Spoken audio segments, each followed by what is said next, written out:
Hi friends, இன்னைக்கு நம்ம பார்க்க போற ரெசிபி என்னன்னு பாத்தீங்கன்னா நோய் எதிர்ப்பு சக்தியை அதிகரிக்கக்கூடிய ஆட்டுக்கால் சூப் எப்படி பண்றது பார்க்கலாம். இன்னைக்கு நம்ம 4 ஆட்டுக்கால் எடுத்திருக்கோம். அதை மஞ்சத்தூள் சேர்த்து நல்லா வாஷ் பண்ணி எடுத்துக்கலாம். கடையிலேயே அதோட தோல் எல்லாம் சீவி நல்லா வாட்டி கொடுத்துருவாங்க. நம்ம ஒரு 5 நிமிஷம் மஞ்சத்தூள் தண்ணியில ஊற வச்சு நல்லா கழுவி எடுத்துக்கலாம். ஆட்டுக்கால் சூப் நம்மளோட முட்டி வலிக்கெல்லாம் ரொம்ப நல்லது. நோய் எதிர்ப்பு சக்தியை அதிகரிக்கும். ஆட்டுக்காலை நம்ம அடிக்கடி உணவுல எடுத்துக்கிறது மூலமா எலும்புகள்லாம் நல்லா வலுவா இருக்கும்.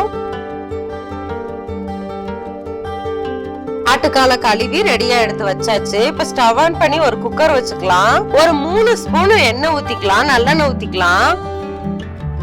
எண்ணெய் சூடான உடனே ஒரு சின்ன துண்டு பட்டை, 2ல இருந்து 3 பீஸ் கிராம்பு, 1 ஸ்பூன் சீரகம், 1 ஸ்பூன் சோம்பு சேர்த்துக்கலாம்.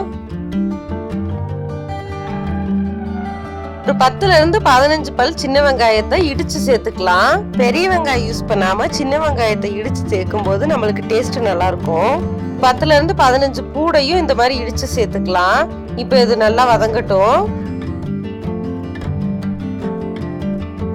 இந்த மாதிரி கண்ணாடி பதத்துல வதங்குறப்ப ஒரு சின்ன சைஸ் தக்காளிய கட் பண்ணி சேர்த்துக்கலாம். இப்ப இதுல ஒரு 3 ஸ்பூன் இஞ்சி பூண்டு பேஸ்ட் ஆட் பண்ணிட்டு நல்லா வதக்குங்க.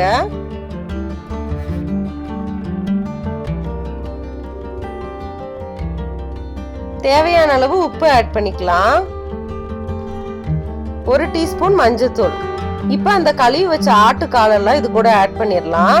ஆட் பண்ணி எண்ணெயிலேயே ஒரு 5 மினிட்ஸ் நல்லா வதக்கி எடுத்துக்கலாம். குடல் சம்பந்தப்பட்ட பிரச்சனை இருக்கிறவங்க ஆட்டுக்கால் சூப் அடிக்கடி எடுத்துக்கிறது ரொம்ப நல்லது. வெயிட் லாஸ் பண்றவங்களுக்கும் இது ஒரு ஃபில்லிங்கான சூப்பா இருக்கிறதுனால ஹெல்ப்ஃபுல்லா இருக்கும். இது எண்ணெயில வதங்குற டைம்லயே ஒரு கைப்பிடி அளவுக்கு புதினா, 1 கைப்பிடி அளவுக்கு கொத்தமல்லி தழை, கொஞ்சம் கருவேப்பிலை, இதெல்லாம் பொடிசா நறுக்கி எடுத்து வச்சுக்கலாம். 2 பச்சை மிளகாயை கீறி வச்சுக்கலாம். இதெல்லாம் இப்ப இந்த ஆட்டுக்கால்லயே ஆட் பண்ணிடலாம். நம்மளுக்கு தேவையான அளவுக்கு இதுல தண்ணி சேர்த்துக்கலாம். நான் 4 பேருன்றதுனால ஒரு பெரிய செம்பு அளவுக்கு தண்ணி சேர்த்திருக்கேன். நீங்க உங்களுக்கு தேவையான அளவுக்கு தண்ணி சேர்த்துட்டு உப்பு போதுமான்னு பார்த்துட்டு க்ளோஸ் பண்ணிருங்க. இது 6ல இருந்து 7 விசில் வரைக்கும் நல்லா வரட்டும். 6-7 விசில் விட்டாதான் நம்மளுக்கு ஆட்டுக்கால் நல்லா வெந்து வரும்.